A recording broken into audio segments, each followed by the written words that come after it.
Howard is a brilliant, creative, charismatic guy. He used to love life. Right now, he hates it. I try to talk to him, I try to reach him, and he's not there. I miss him.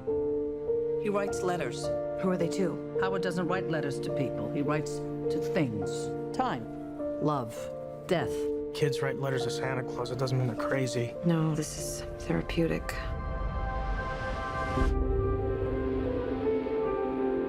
Who did you write the letter to? I wrote the letter to Death.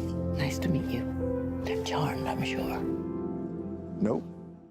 Hey everybody, what the flick? We are here to talk about Collateral Beauty, which I have not seen. We got Chris Lemire, we got Alonso Duralde, we got me, Bibbs. I'm going to be really, really quiet on this one. I know you're happy. Who wants to take us in? I will describe it.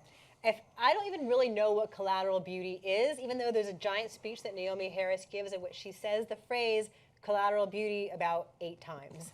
I'm still not sure what it's about. So Will Smith is this hotshot ad exec in New York City, and he is the Will Smith that you want to see. He is charismatic, and he's charming and verbal and great looking and happy.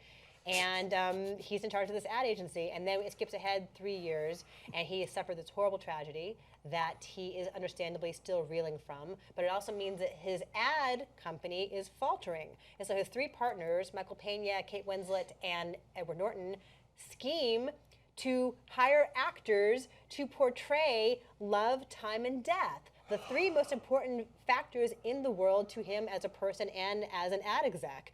And he talks about love, time, and death all the time. He writes letters to love, time, and death. And so let's hire actors to play love, time, and death and go talk to Will Smith and preferably do it in person, in public, so that he looks crazy talking to love, time, and death. Just spit, so sorry, love, time, death, and spit. And then we're going to scrub these actors from the video that this detective is taking to make him look crazy so that we can then sell the company, which is theoretically for his good. Talk about morally reprehensible. Take a look. People write letters to the universe all the time. Most don't get a personal response, but you are. I don't want this. I'm time. I'm a gift, and you're wasting it. You're gonna think I'm crazy, but I'm having conversations. I am love. Don't try and live without me, Howard. I saw you in her eyes when she called me daddy, and you betrayed me. I'm the reason for everything. If you can accept that, then maybe you get to live again.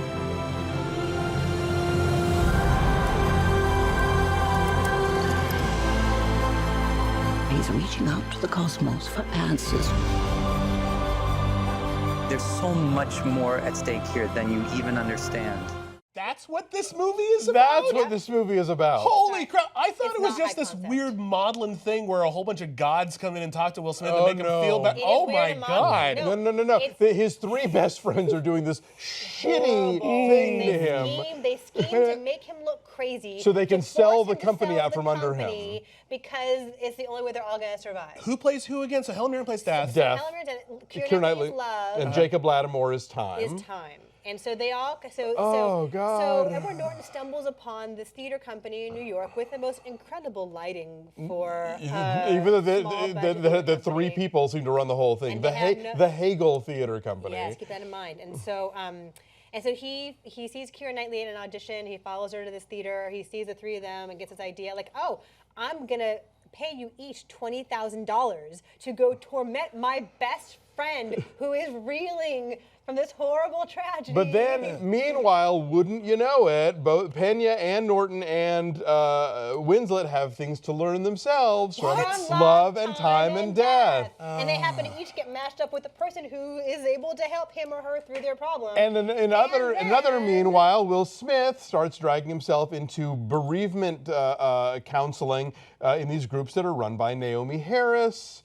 And who also has lost a child. Oh my God, this movie She's also is lost such a colossal wheelbarrow of horseshit. A collateral wheelbarrow of A horseshit. collateral wheelbarrow of horseshit. It is so emotionally dishonest and so contrived and manipulative and phony. Yeah. It's exasperating. I couldn't believe this thing. It just the more it went on, the more annoying it becomes. You know, there's that old saying about how it takes 3 muscles to smile, but 27 to frown. Will Smith is frowning with 180 muscles. His face is so like, like just determinedly like tragic the whole time. You talk about the Will Smith you want to see. One scene of Will Smith with any spark of life, and then it's just like frowning so hard. He's actually barely in this movie. He's gone. He disappears for long stretches. And then when he is there, as you say, he's just like aggressively frowning. This is Will Smith of the like 7 pounds and Pursuit of Happiness. After Earth. When he wants to be taken really seriously, he makes these horrible, horrible choices. David Frankel directed this, who also directed a really fun movie called The Devil Wears Prada. And one of my favorites, Hope Springs, a movie that actually has some insight into human behavior and how people can fix themselves. This movie is like getting advice from somebody who went to therapy twice. If at all. But what's so weird about it too is like, is it a comedy? Is it meant to play like a dark comedy, like, ha ha, we're doing this to this guy? Or is it meant to be a serious drama that takes its machinations seriously? It doesn't know. Oh, and it's all at Christmas time, too. So you get to redo your book now. It's the most wonderful time of year. How does it compare to A Winter's Tale? Because it sounds just as dumb. It's the kind of thing where you would think that Will Smith would have learned after Winter's Tale and 7 Pounds not to make this particular movie, and he did not. Maybe he just likes this movie. Maybe this is the kind of thing he wants to do, but he's not. And there's a kernel of an idea here that you could have turned into something. What's the kernel? Just the idea I can't find a kernel. the idea of somebody hiring these people to get this guy to like move forward in the grieving process. How do they know these actors are going to be like philosophically enlightened enough that they could actually make coherent, convincing arguments to someone who's undergoing that much loss? Well, they give him a script. They show him. Ann Dowd, bless Ann Dowd is the private detective who manages to intercept the letters out of a mailbox, and so they give the letters that he wrote to Love, Time, and Death to the actors, and apparently that's supposed to be enough for them to go on. And Ann Dowd happens to have also been the detective who found out that Edward Norton's character was cheating on his wife, therefore forcing his divorce. And so that's why his teenage daughter hates him. Yes, and so now he goes back and he employs her. But then Keira Knightley as Love has advice for him about how to fix that. And the guy, you know who wrote this? Alan Loeb wrote this. You know what else he did? What? The Switch. Oh. Yeah, also contrived. Okay. So this is a terrible movie, but it's almost not quite so bad it's good. Having said that, we had a good time. And we laughed because there's one twist you see coming and we had a good time with that. But then there are other twists where it's like, oh, come on. Yeah. Really? More maybe with the right people and the right cocktails, this could be a so bad it's good. I think Matt Singer said, it's not so bad it's good, it's so bad you can't believe it exists. It's very And that's pretty much it. You just look at this thing and you're like, who thought this was a good idea? Yeah. Who was watching the dailies and thought, oh yeah, we're nailing this? I think it's meant to be like a really feel-good, like life-affirming movie, holiday movie. I think that maybe at its core is what it's meant to be. There were 2 ladies in my elevator afterwards who were stunned that Dave and I hated it because they were into it. So this is working for somebody. We're cynical. This maybe we're that dead inside, but holy crap! If this movie, you're not dead inside. If this movie isn't working for you, it's going to be a shit show. And for me, it was a shit show. All right, so my number's a 3, just because I had a good time here and there. I gave it a 2.5 for sheer like. Naomi Harris is good in it.